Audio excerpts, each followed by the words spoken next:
Bismillahirrahmanirrahim. Warahmatullahi wabarakatuh. Innal hamdalillah nahmaduhu wa nasta'inuhu wa nastaghfiruh wa na'udzu billahi min syururi anfusina wa min sayyiati a'malina. May yahdihillahu fala mudilla lahu wa may yudlil fala hadiyalah. Asyhadu an la ilaha illallah wa asyhadu anna Muhammadan abduhu wa rasuluh la nabiyya ba'dah.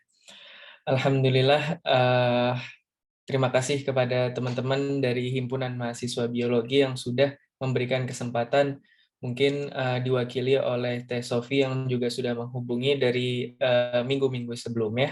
Di sini aku diamanahkan untuk sharing-sharing nih mengenai kerjasama dan kolaborasi dalam mentoring PCE. Kalau yang aku lihat di Instagram tuh semacam preparation for campus activity ya. Mungkin tanpa berlama-lama, sebelumnya perkenalkan, nama aku Fawaz Fahmi Bahwal dari jurusan Ekonomi Islam Fakultas Ekonomi dan Bisnis Angkatan 2018. Sekalian mohon doanya juga sama teman-teman, semoga dilancarkan karena sekarang lagi menyusun skripsi dan sudah di tahap akhir juga. Oke, kita langsung masuk ke materian mengenai kerjasama dan kolaborasi. Yang akan kita bahas ke depannya ini adalah mengenai bagaimana cara kita memahami pentingnya kerjasama dan kolaborasi dalam mencapai suatu tujuan dan dapat menerapkannya dalam kehidupan sehari-hari dengan ajaran Islam. Mungkin nanti contoh-contoh yang akan dibawakan yang mungkin sifatnya itu ringan dan bisa diterapkan sesuai dengan ajaran Islam sehari-harinya. Oke, yang mungkin harus kita tahu dulu ketika kita mendengar atau mungkin melihat kata-kata kerjasama dan kolaborasi, maka kita harus menyamakan persepsi dulu nih. Mungkin teman-teman ketika ditanya apa itu kerjasama dan kolaborasi, teman-teman mungkin memiliki banyak perspektif ya. Tentunya satu dengan yang lainnya tidak mungkin sama persis, tetapi kita coba samakan garis besar atau umumnya. Jangan sampai ada yang sampai berpikiran kolaborasi itu sama dengan kompetitif atau menjatuhkan yang lainnya. Itu kan berbeda jauh ya dengan apa arti dari kolaborasi dan kerjasama. Jadi mungkin teman-teman dari sini bisa nih mikir, menurut teman-teman kolaborasi dan kerjasama itu apa ya? Bisa dipikirkan. Namun kalau pendapat dari pribadi aku, kolaborasi atau kerjasama itu bisa dimaknakan dengan kegiatan atau usaha yang dilakukan oleh beberapa orang untuk mencapai tujuan bersama. Namun berbeda dalam perspektif Islam, tentunya kalau dalam perspektif Islam itu mencapai tujuan bersama dengan menerapkan syariat atau tidak melanggar syariat yang sudah ditentukan. Pun tujuan akhir seorang muslim itu sebisa mungkin harus bernilai ibadah. Jadi jangan sampai apapun yang kita lakukan itu tidak bernilai ibadah. Dan salah satu sunnahnya adalah kita bisa memulai segala aktivitas, mau itu kerjasama dalam hal tugas kelompok, atau mungkin kerjasama dalam hal pekerjaan lainnya, bisa dimulai dengan bismillah.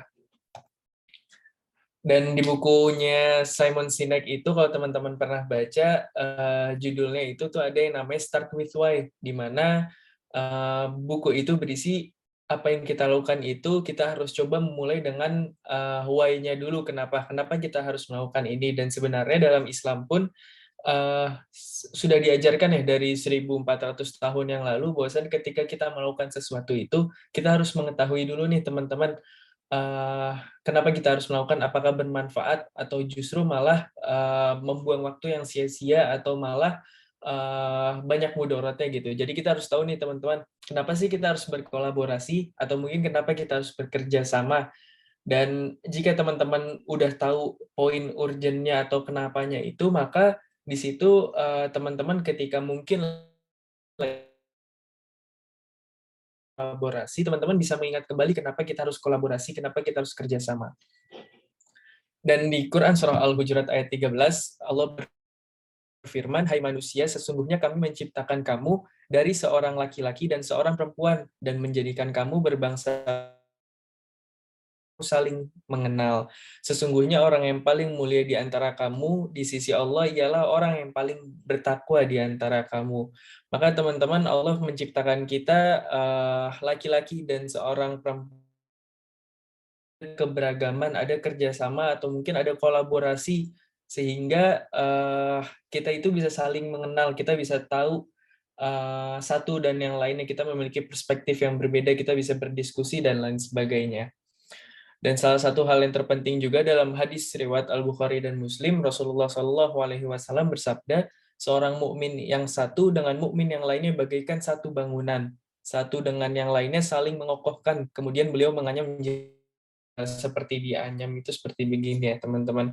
Jadi jemari bahwasannya menunjukkan saking kokohnya. Jadi kita sesama mukmin ini saling mengokohkan seperti sebuah bangunan juga dalam Quran surah As-Saff. Eh, Maksudnya apa teman-teman? Maksudnya kita harus saling melengkapi. Mungkin kita ada yang punya kekurangan, misalkan kekurangan itu nggak jago menghitung, maka teman kita juga ada nih yang ternyata kelebihannya itu menjago menghitung. Jadi kita benar-benar saling melengkapi dalam hal kerjasama dan kolaborasi, seperti sebuah bangunan yang kokoh. Dan kita harus saling mengokohkan. Maka teman-teman, kalau berbicara mengenai siklus bagaimana membangun kerjasama atau kolaborasi yang baik, maka hal pertama yang menjadi penting adalah kita harus mengetahui tujuan dan kita harus mengetahui diri kita sendiri dulu sebelum kita mengajak kerjasama ataupun kolaborasi dengan yang lainnya. Tujuannya adalah agar seseorang ini merencanakan ke depannya dan mulai ini, lalu bisa memiliki di masa kuliahan pun pasca perkuliahan. Untuk spesifikasi memulai lebih awal, tentunya kita tidak menunda-nunda ketika kita ada kesempatan untuk kerjasama, ketika kita ada kesempatan untuk kolaborasi, maka manfaatkanlah itu sebaik mungkin. Dan yang keempat adalah apresiasi dan evaluasi. Tidak lupa ketika kita sudah melakukan kerjasama ataupun kolaborasi, maka jangan lupa untuk terus apresiasi baik teman kita ataupun diri kita sendiri. Tentunya evaluasi pun terus harus dilakukan agar baik ke depannya. Dan yang terakhir, dan ini adalah salah satu yang paling juga, yaitu kita bisa mencari lingkungan yang support dan positif. Lingkungan ini sangat berpengaruh terhadap kepribadian seseorang. Bagaimana kita bekerja sama dengan seseorang, bagaimana kita berkolaborasi dengan seseorang, maka itu akan sangat dilihat berkolaborasi atau bekerja sama mengenai tujuan hidup atau mungkin tujuan kolaborasi dan kerjasama. Lagi-lagi kita harus mengetahui start with why-nya, kita harus mengetahui kenapa kita harus memiliki tujuan hidup yang kemudian poin-poin itu bisa dijadikan kerjasama. Di sini ada Quran Surah Az-Zariyat, dan aku tidak menciptakan manusia melainkan supaya mereka beribadah kepadaku. Wa ma khalaqatul jinna wal insa illa liya'budun. Lalu ada dalam Quran surah Al-Mu'minun ayat 115, Allah berfirman, "Apakah kamu mengira bahwa sesungguhnya kami menciptakan kamu secara main-main saja dan tidak akan dikembalikan kepada kami?" Jadi kita harus mengetahui bahwasannya kita diciptakan itu bukan hanya untuk bermain-main saja, tetapi untuk beribadah jangka panjangnya atau mungkin start akhirnya di situ. Lalu yang ketiga ada, apakah manusia mengira bahwa ia akan dibiarkan begitu saja tanpa pertanggungjawaban? Dan ini adalah sebuah pertanyaan, bahwa kita harus memikirkan ini juga. Ketika kita bekerja sama, ketika kita berkolaborasi itu, maka setiap apa yang kita lakukan itu akan dipertanggungjawabkan juga, baik dalam hal segi kelompok maupun nanti di yaumil akhir. Selanjutnya, mengenai mengenal diri. Sebelumnya, teman-teman maaf ini ada watermark Canva, sebenarnya pakai email Unpad tuh premium ya, tapi karena berhubung udah 1 tahun, jadi udah nggak premium lagi. Kita lanjut. Untuk mengenal diri ini, ada 3 mungkin yang bisa dijadikan irisannya, yaitu apa yang kita suka, apa yang ada kesempatannya, dan kebutuhan apa yang kemudian kita harus penuhi. Dan ini teman-teman bisa tentukan sendiri dalam kerjasama maupun dalam kolaborasi itu juga. Biasanya kalau misalkan teman-teman dalam sebuah ekskul atau mungkin organisasi ekstra itu kan pasti ada, biasanya ada perkumpulan-perkumpulan atau circle-circle kesukaan, misalkan ada yang suka futsal atau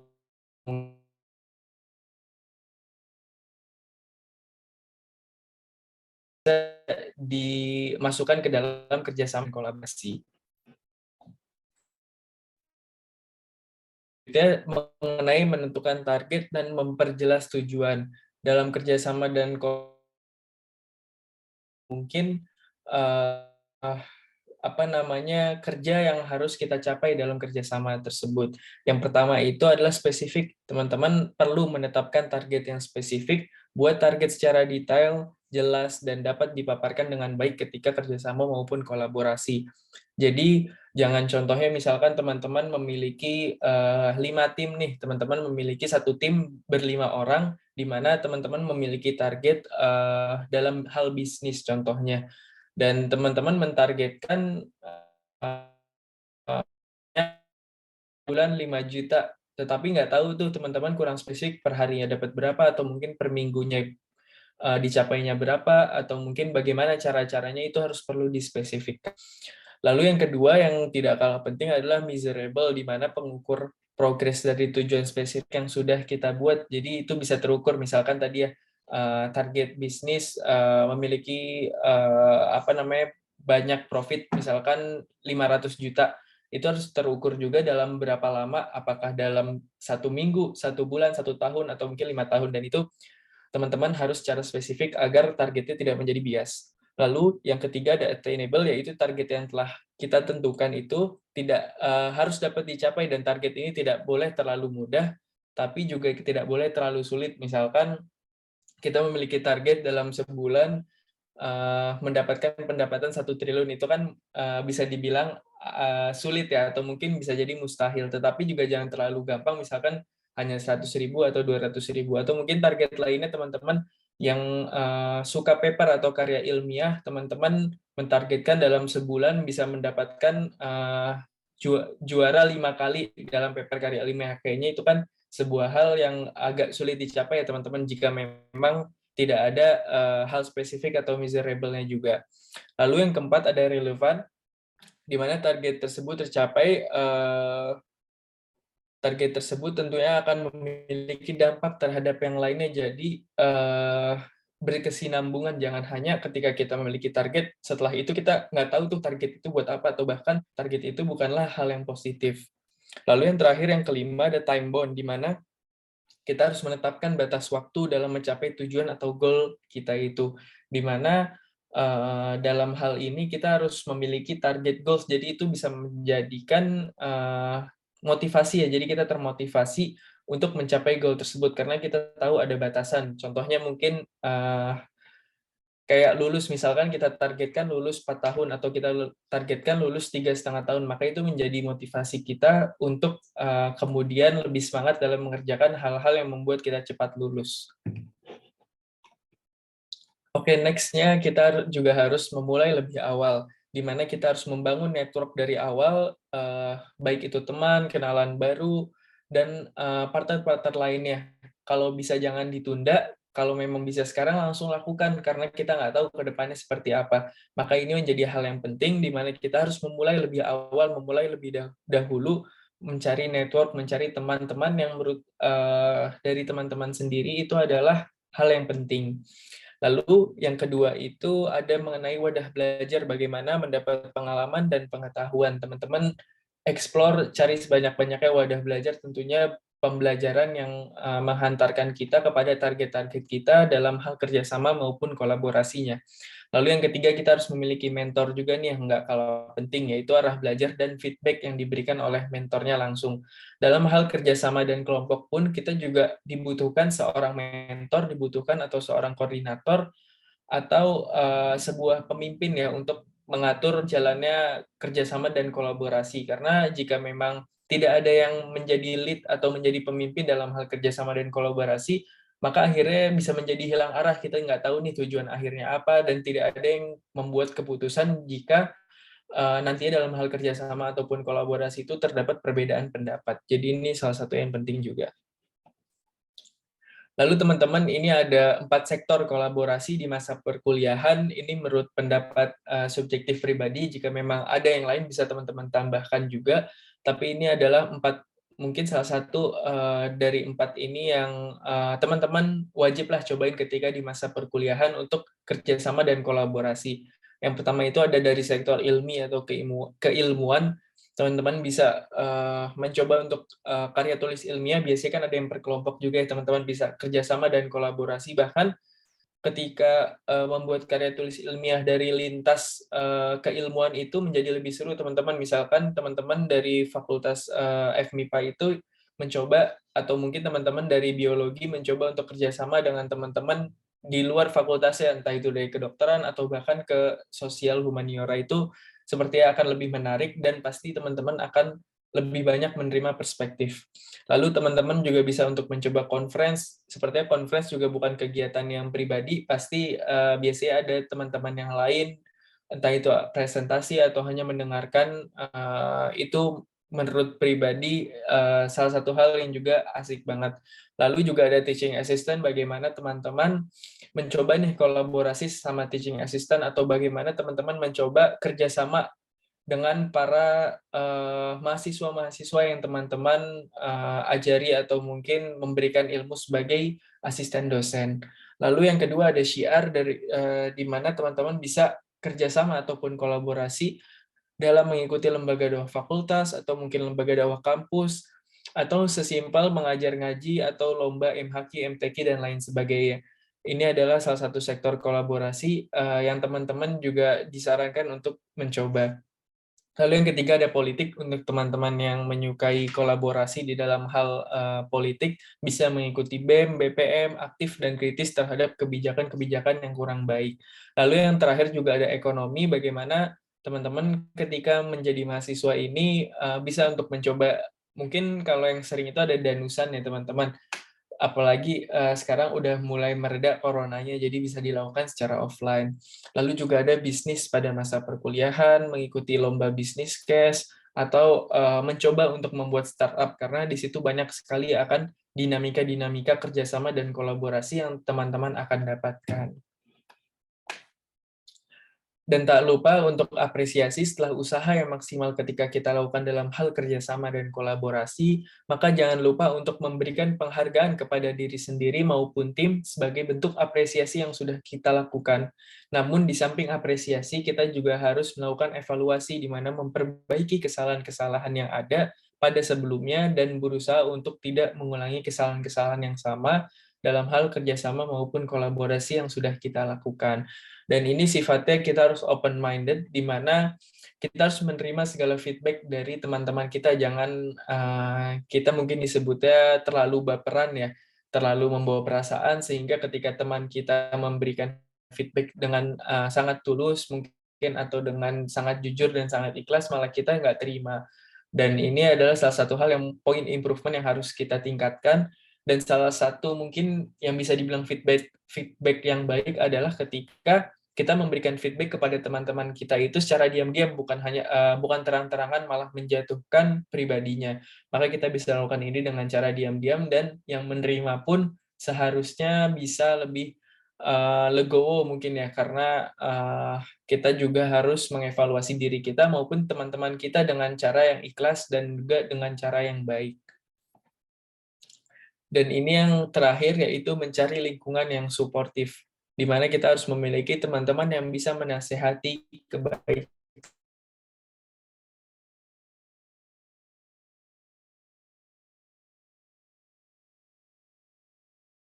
akan mencocoki kebiasaan teman karibnya. Oleh karenanya, perhatikanlah siapa yang menjadi teman karib kalian. Dan sama dengan dalam hal kolaborasi ataupun kerjasama. Teman-teman ketika sering kerjasama dan kolaborasi dalam suatu kelompok tertentu, pasti teman-teman sedikit banyaknya akan terwarnai dengan kolaborasi maupun kerjasama tersebut. Maka teman-teman bisa akhirnya lama-lama mencocoki kebiasaan dari kelompok tersebut, atau mungkin teman-teman mulai mengikuti kelompok tersebut. Oleh karenanya teman-teman sangat-sangat direkomendasikan untuk mencari kelompok atau kerjasama atau kolaborasi dengan teman-teman yang memang satu visi, satu tujuan, yang suportif maupun positif juga. Dalam hadis riwayat Muslim, Rasulullah SAW bersabda, sungguh menakjubkan keadaan seorang mukmin. Seluruh urusannya itu baik, dan ini tidaklah didapati kecuali pada seorang mukmin. Jika mendapat kesenangan, maka ia bersyukur, dan itu baik baginya. Jika mendapatkan kesusahan, maka ia bersabar, dan itu pun baik baginya. Oleh karenanya, teman-teman, kita sebagai seorang mukmin juga harus terus bersabar dan bersyukur. dalam hal kerjasama dan kolaborasi pun harus terus kita tingkatkan kesabaran dan kesyukuran. Pasti kita akan dalam hal kerjasama dan kolaborasi, pasti kita akan melihat teman-teman yang mungkin kita kurang sependapat atau mungkin kita kurang suka dengan kekurangan-kekurangan yang maka teman-teman yang harus diperhatikan, kita pun sama-sama saling memiliki kekurangan.